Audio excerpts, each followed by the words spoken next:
All right, now we are on to our top 10 receivers video. So, if the thumbnail was no indication, I am going to go with number one, CeeDee Lamb. He was number one last year in PPR and standard. Year before that, he was 5. I mean, it kind of just speaks for himself, man. He had 181 targets, and they did not add anybody in the passing game. So it's realistic that that could stay the same. 135 catches, 1,750 yards, and 12 touchdowns. It speaks for itself. He's going into his 5th year in the league. I believe he is technically in a contract year. Got a lot to play for. I don't see, again, why anything would change in terms of his targets. Nobody's there to compete for more. So, yep, CeeDee Lamb, number one. All right, number 2, we got Reek the Freak, and he is freaky in more ways than just on the field, because this man, and this is going to play into why I have number 2. Here's a headline. Tyreek Hill declared father of 5th child this year after recently revealing his wife's pregnancy with their first baby. In the past, he had already said he had 10 kids. This is his 5th child this year, supposedly, and he just got married like a year ago or something. So, I mean, you do the math on that, but hey, listen, that's none of our business, right? But what is our business is that this man is expecting a new contract, and I mean, when you have that many children, you better make some more money. He had said in the past that when he went to the Dolphins, that might be his last contract in the NFL, and he would retire. Things have changed. Things have changed drastically. Now, into the football side of things, last year, actually the last 2 seasons, he's had 119 targets both years. Pretty consistent. 170 catches in 2022, 171 in 23, 1,700 yards in 22, 1 yard shy of 1,800 last year. 13 touchdowns last year. Mike McDaniel really just features him in the offense, just finds crazy creative ways to get him the ball, get him open. That's not going to change. He's still fast. Really nothing else to say. I don't know. I don't see why he wouldn't be in for another year pretty similar to those last 2. So, Reek the Freak. Number 3, we have Amon-Ra St. Brown, a.k.a. the Sun God. Sun God or not, he has the favor of the football gods because this guy is a beast. If you guys have not seen the new series on Netflix, Receiver, just came out, I think within the last week. You should go check it out. Pretty cool inside look at some of the receivers in this year's or in last year's NFL season. It's just like that quarterback show that was the year before. Anyways, it was revealed on that show that he played through a torn oblique. He also played through hand, foot, and mouth sickness, which I guess has like open sores or extremely painful. So he's built different. He's also improved statistically every single one of his seasons. I'll just run you through. So receptions, he had 90, and then he had 106, and he had 119. Targets, he had 119, 146, 164.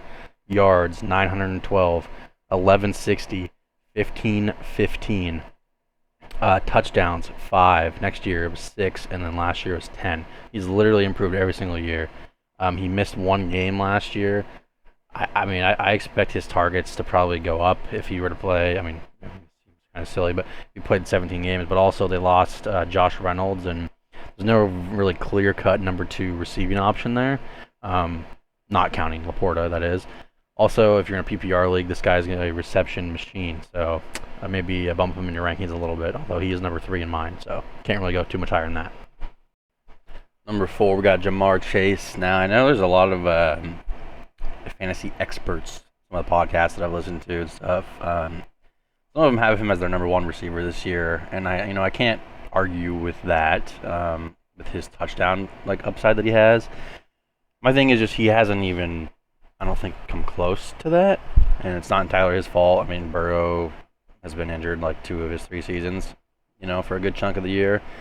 But they do spread the ball around in that offense. I mean, you have T. Higgins.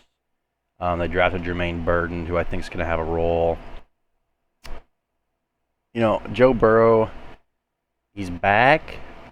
This is the same reasoning why I didn't have him in my top 10 quarterbacks. It's not that he's not a top 10 quarterback.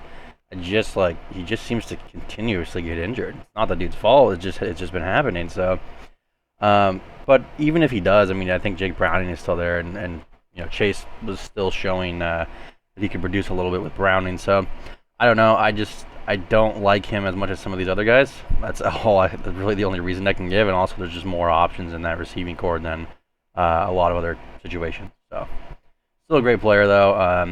If he all of a sudden goes off for 15 touchdowns, then yeah, maybe he'll be the receiver one. But I don't really see that happening. So we'll see. Number 5, we got Garrett Wilson. Obviously, last year you just didn't get to see him. It was like 4 plays into the season, Aaron Rodgers goes down, and supposedly said to Garrett Wilson in the locker room, "Sorry, kid, breaks your heart." I think they had a really good connection going in the mini camp and training camp, all that stuff. Garrett Wilson had probably the worst quarterback situation in the NFL last year after Rodgers went down. There's so many times where he was open and the ball was not thrown to him or was super inaccurate, which when you look at his stats, 168 targets, 95 catches for just over 1,000 yards. That's pretty bad numbers, but I truly don't think that's his fault at all. That's just the quarterback play, the quarterback efficiency. I wouldn't be shocked. They added Mike Williams, they added Malachi Corley in the draft. I wouldn't be shocked if the targets goes down slightly. Like, let's just say it goes from 168 to 150. But I wouldn't, I would still expect with Rodgers the receptions, because he's going to be throwing a more accurate ball and getting the ball when he's open, to probably go up, 110, 115. Also the yards. I think he has Amon-Ra St. Brown kind of potential. Number 6, we got Justin Jefferson, Jay Jettas. I just want to start this off by saying I think he's the best receiver in football. Like, if you were starting a franchise and you got to pick one receiver, I would take him.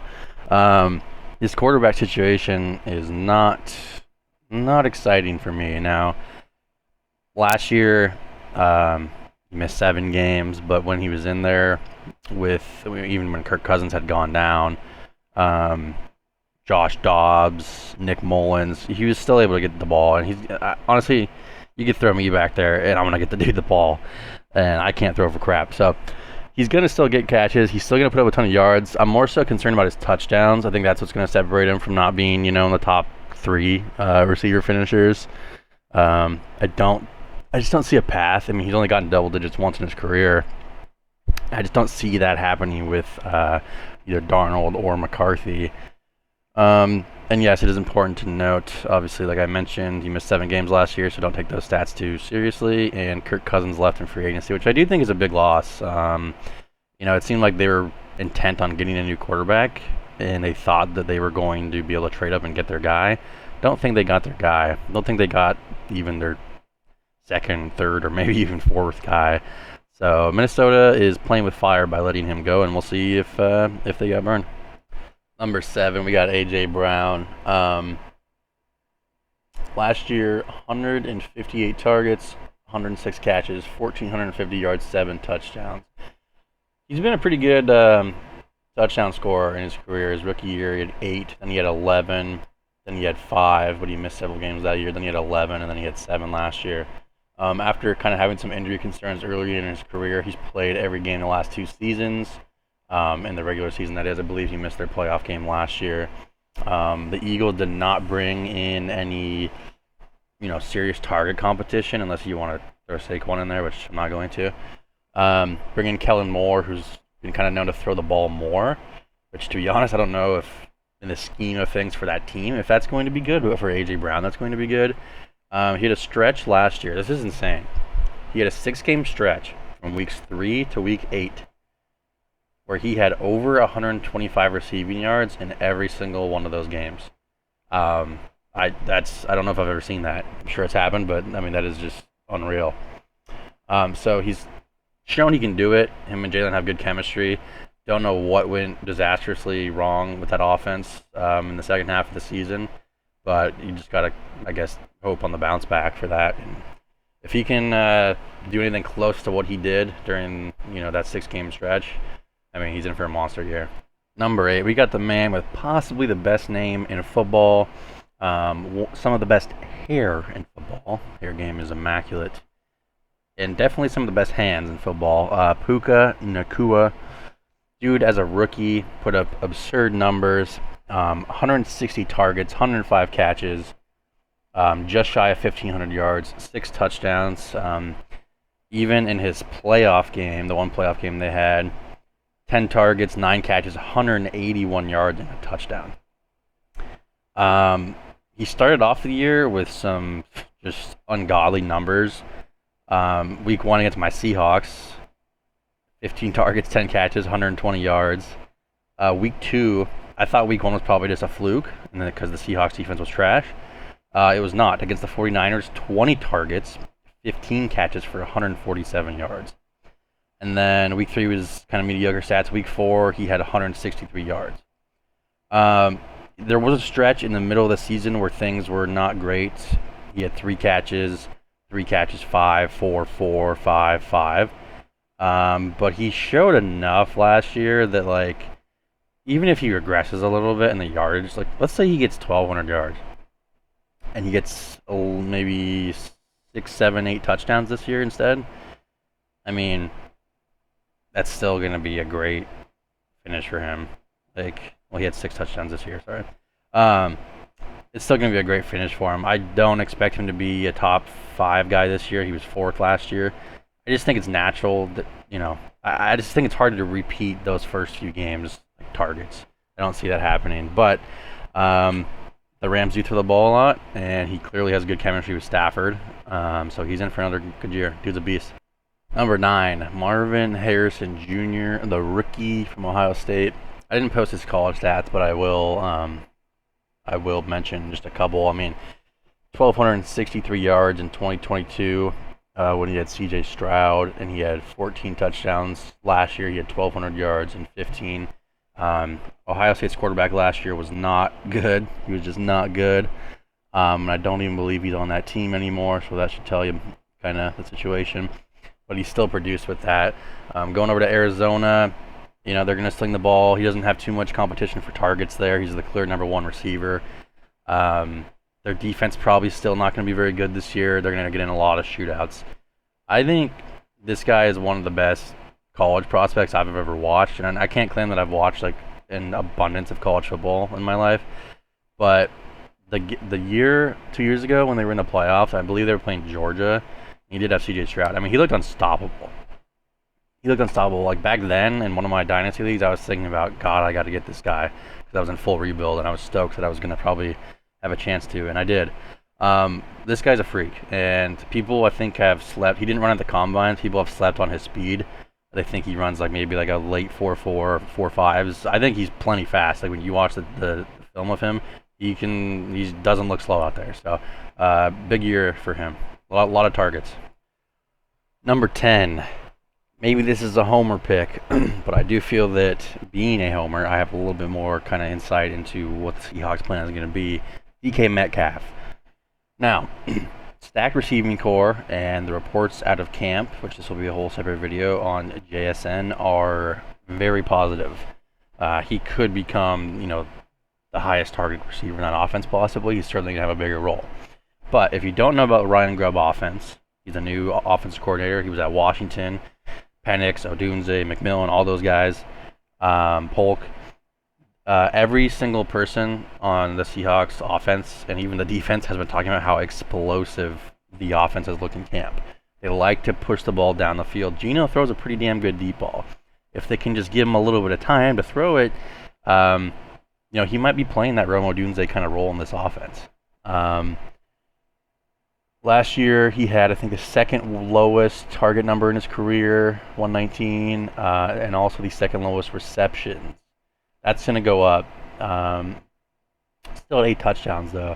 The Seahawks offense, surprisingly, was not that inefficient last year. Their defense was so bad and gave up such long drives that they I think had the average or the lowest average drives in the NFL on offense. They just did not have the ball. So it's like if they made any mistake, they would just lose the game. The defense was that bad. So I think he's going to have double-digit touchdowns this year and maybe 1,300 yards. There it is, top 10 receiver video. Thank you guys for watching. Please roast me in the comments, and I'll see you next time.